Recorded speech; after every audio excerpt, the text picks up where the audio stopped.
this guy next to me won a Super Bowl, 3-time All-Pro safety. I'm nervous around you, Tyrann, because there's such greatness about you. And then we're here in this hallowed place with these things behind me. Can you tell me what it feels like to walk in this building? It feels good. You know, this is home for me, man. I think being able to win the Super Bowl here, and knowing like what it did for the fans when we did it, because they had to wait 50 years, right?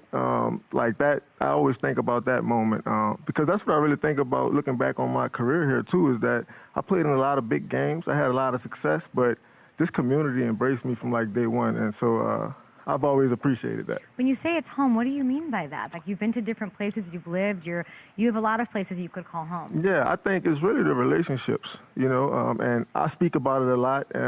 You know, Coach Spags and Coach Merritt, and just what those guys provided for me as a man, you know, and you know, them trusting me too to be able to lead their defense, you know, and that meant the world to me, because, you know, obviously, you know, it didn't end well for me in Arizona. Then I had to take that pit stop in Houston. And then when I came here, you know, those guys really did embrace me and allowed me to be, you know, who I am. And we had a lot of fun. We had a lot of success together, too. Yeah, I was going to say, you gave them and helped them win a Super Bowl. I'm looking at your highlights right here. Other than winning that championship, is there a specific time in your 3 years here that you think of? Like, what the first thing you think of when you think of your time as a Chief? Oh, man.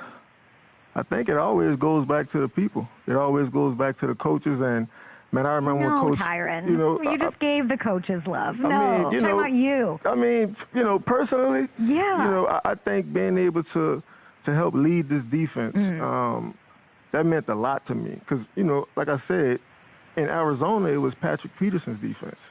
And then when I went to Houston, it was J.J. Watt's defense. And then when I came here, that was the first time I felt like, oh, this is my defense. What did you impart on them? I know one of the things was showing up early. There's these players that you don't even... There's players downstairs right now that you haven't even met that are following what you left in a legacy. What was like your staple that you know that you left here in Kansas City? Well, I think it was a standard, right? Because before I came here, defense wasn't, you know, that wasn't everyone's favorite, right? And so I think me being able to come in and just set a standard of, you know, how we're going to practice, how we're going to prepare, and then being able to take that same attitude to the field, I really think that's what kind of sparked us on that 2019 run. Finally, he brings it up. I'm thinking, I want to tee you up on this. When I think of you as a Chief, I think the most exciting, insane comeback wins in the second half of 2019. How did you do that? If you look back at it now from where we're sitting, like, insane. Yeah, I mean, you know, it's really just some of your best players coming together at the right time, right, and making those critical plays. I think that's what it ultimately comes down to. And, you know, obviously coaches prepare you all throughout the week, but, you know, as captain, as leaders, as stars on the team, like, it's on us to play big in those critical moments. And, you know, I felt like if it wasn't me showing up, then it was Patrick. And if it wasn't Patrick, it was Kelsey, right, Chris Jones, Frank Clark. Like, so we had, it was a lot of us that we all fed off of each other. Can you come back? I mean, I'm like not going to say no. I won't say no. Are we walking down to Brett's office after this? I'm not kidding. I mean... Are you going to go visit them today? Yes. Yeah, probably. And I've stayed in contact with, you know, obviously Brett and, you know, but mostly, you know, Coach Reed. His grandson actually plays on the football team with my son. I know. So, you know, it's the family, you know.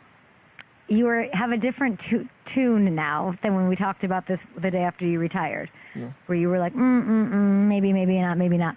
Why now? Why are you? Why does it feel like you're a little different? You feel a little more willing to come back? Well, you know, it's the fact that, you know, you want to help your friends.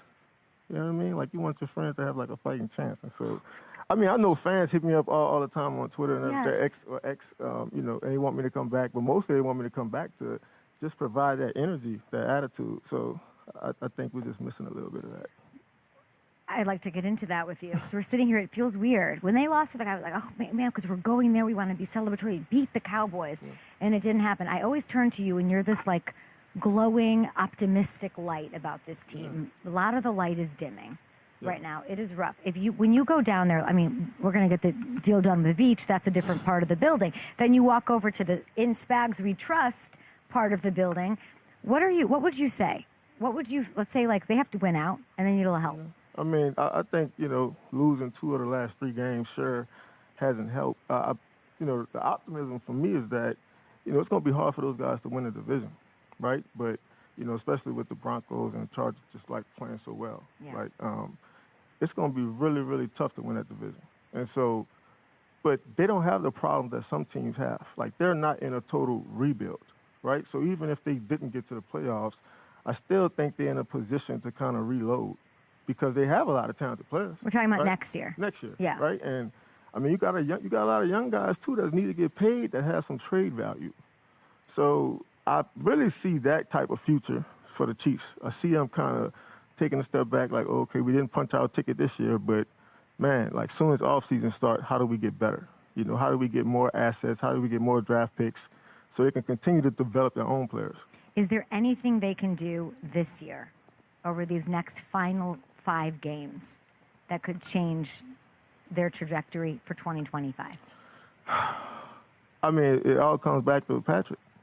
I think if Patrick plays well and he plays exceedingly well, which we know he's capable of, because lately, right, like he hasn't really been connecting on those deep balls, right? Like I still don't all the way think, him and Worthy have that deep ball connection. You said that to me last week, that they haven't had the chemistry. And so obviously you got Rashee Rice and Travis Kelce, but like that's the part of the game that made the Chiefs who they are. It was their ability to get 20, 30 yards whenever they wanted to.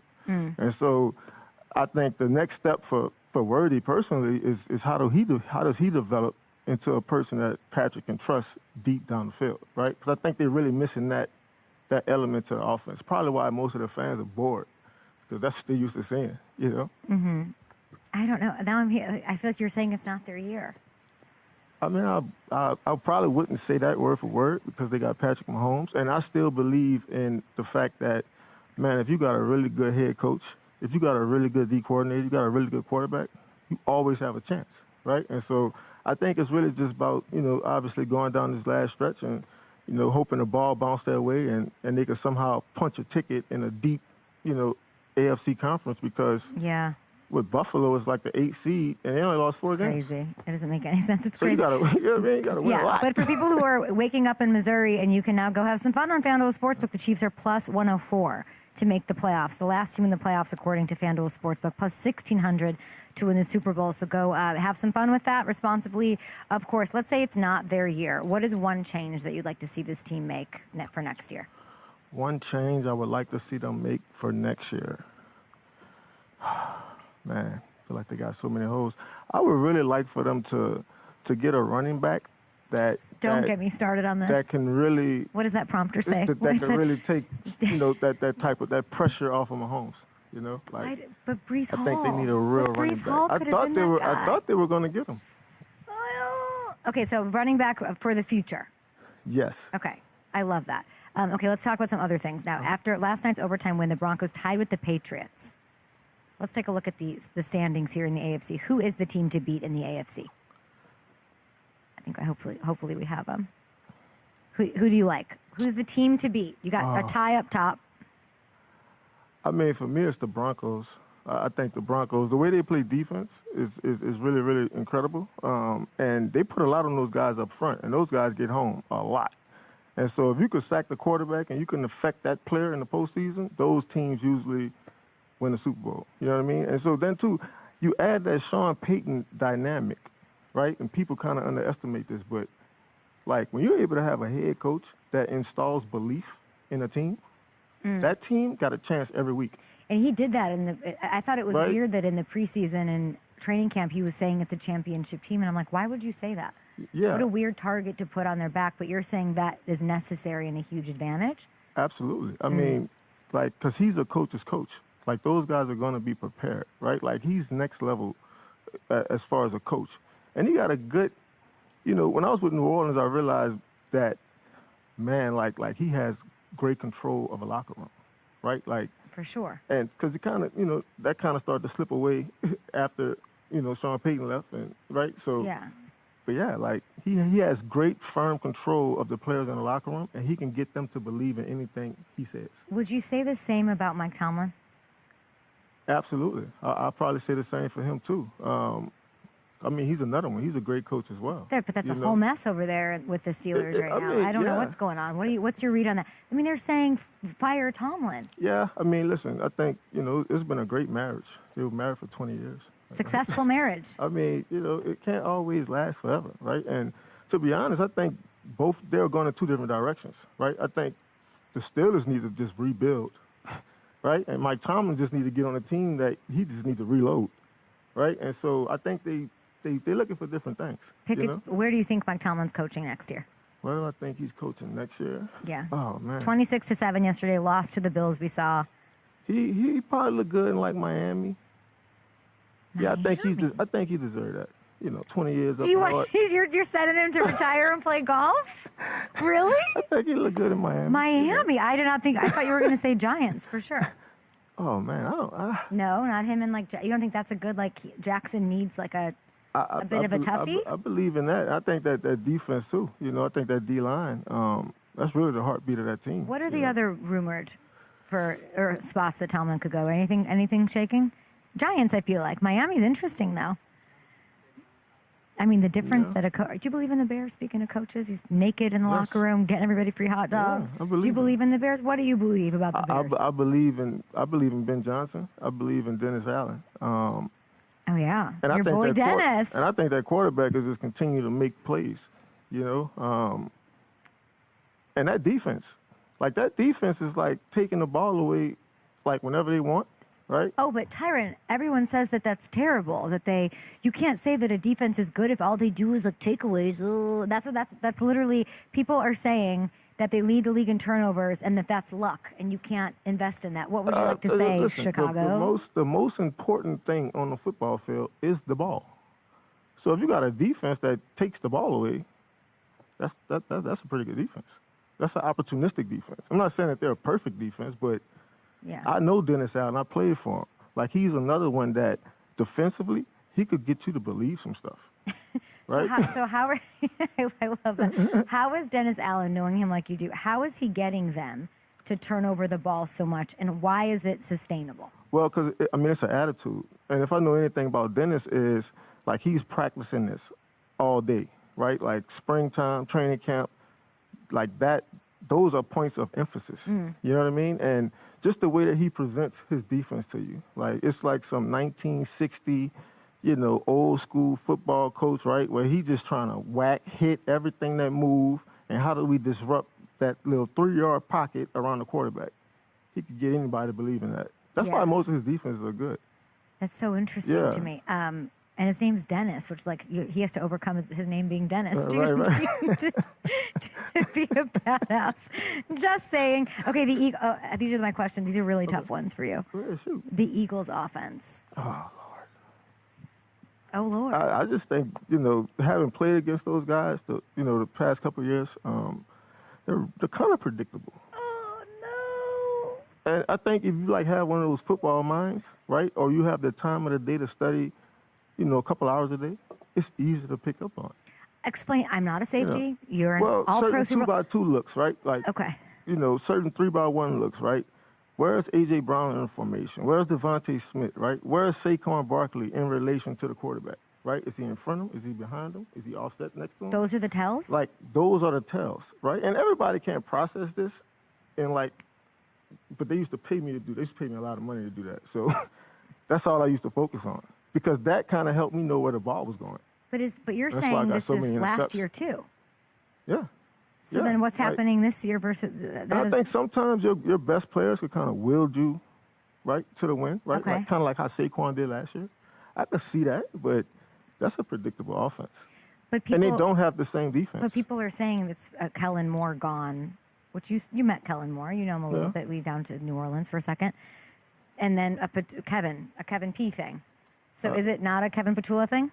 I don't think so. You don't? I don't. Yeah, I just think that they need to play better. I think Jalen Hurts needs to play better. I think, obviously Saquon can play better. Like, their best players can play better. And then, too, we've counted on that O-line for like the last 6, 7 years. And I think they're finally starting to like show signs of weakness. Not weakness, but, you know, people are starting to catch on to them too. So it's just been harder. I mean, it's like that when you're the top dog. Everybody's gunning for you. Who do you like in the NFC?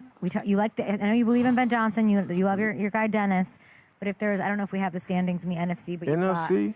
The Rams lost to the Panthers. You just heard me talking about it. That doesn't necessarily scare me. I mean, the Rams came from the West Coast all the way to the East Coast to play a football game. That don't necessarily scare me. I'll tell you this though.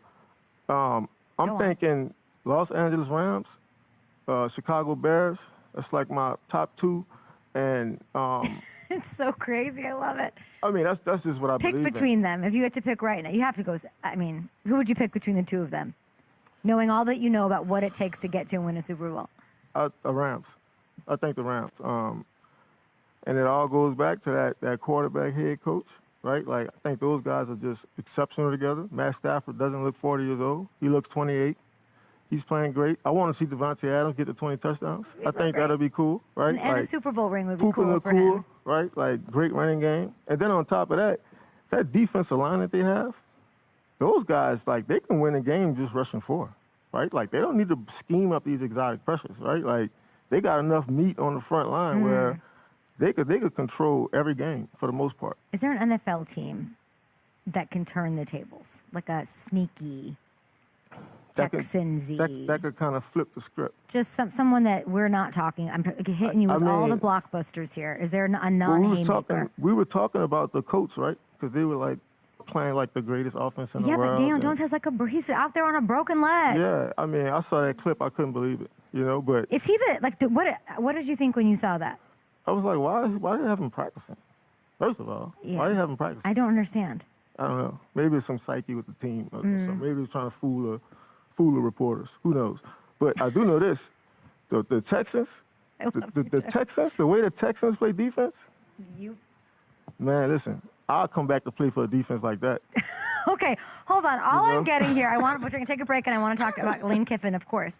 All I'm getting is you're ready to come back. Wait, are you ready to come back? I mean, for the right situation, who wouldn't? You know what I mean? So people who have retired wouldn't. I love this game, so I'm like... Tyrann wants to come back to the NFL? Let's go! This is exciting. This is huge news. This is very exciting. Hey, I knew you were not really retired. Not really retired. I mean, I don't believe in retiring. Frank Ragnow, I'm looking at you. And all that amazing. We're going to take a short break. We're going to talk through the break about Lane Kiffin because I went deep down the Lane Kiffin hole yesterday. It's fine. We'll be back after this. From Missori, where FanDuel is live, guys. Bet 5, get $300 back in bonus bets when you register.